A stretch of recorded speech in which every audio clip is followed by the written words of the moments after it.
Saudara-saudara sekalian, tanpa krisis iklim pun persawahan pertanian kita tidak memiliki air dan irigasi yang memadai.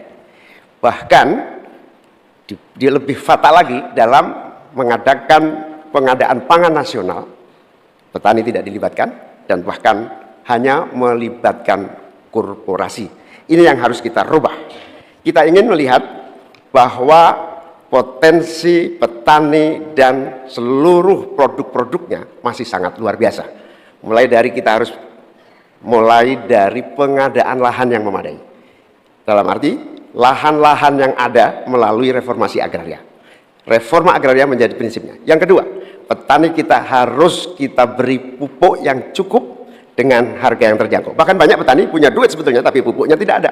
Bagaimana mungkin? Yang kedua, potensi pupuk organik juga menjadi salah satu bagian penting agar produksi pertanian kita semakin berkualitas. Di sisi yang lain kita ingin program perlindungan gagal tanam gara-gara iklim juga kita berikan supaya petani kita aman, merasa aman dan yakin dengan produksinya.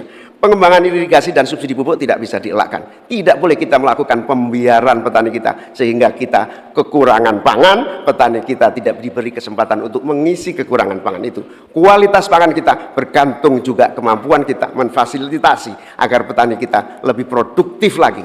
Dengan cara ini desa-desa kita libatkan untuk menjadi bagian dari satu kesatuan pengadaan pangan yang berkualitas, sekaligus kita hentikan untuk ketergantungan dari pangan di luar produksi kita sendiri. Kemarin tahun lalu kita sudah bangun pabrik pupuk di Fak-Fak.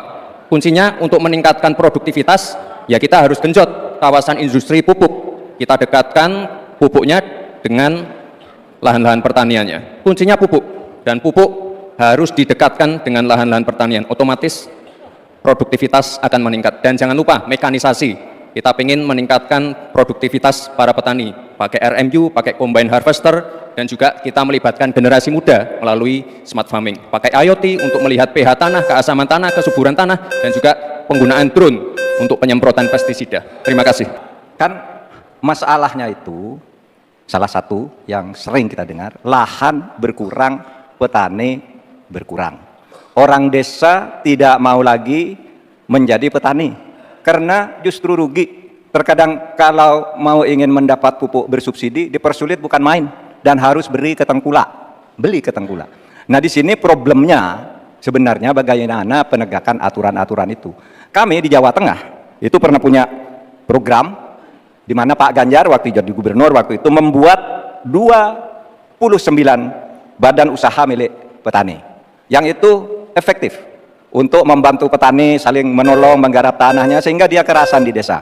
Yang saya tanyakan, kebijakan hukum apa yang akan dilakukan untuk mengatasi masalah ini? Makasih. Pak Gibran, yang Anda sampaikan hanya mengulang apa yang saya sampaikan. Saya ingin memperdalam lagi bahwa petani kita ini potensinya besar sekali. Jumlah petani kita masih sangat besar. Potensi tanah kita subur masih banyak lagi. Di sisi yang lain, kita juga memiliki apa yang disebut kebutuhan pangan kita, juga pasar yang luar biasa. Nah, dalam konteks ini, antara suplai kita punya potensi, antara permintaan kita juga punya sangat kuat. Oleh karena itu, pemerintah tidak boleh diam, turun tangan, jangan terlalu normatif mengatasi keadaan. Untuk Pak Mahfud, saya ingin menyampaikan bahwa seluruh perangkat undang-undang yang menyangkut perlindungan petani dan produksi kita sebetulnya lengkap. Tinggal implementasi saja dari seluruh proses hukum yang kita miliki.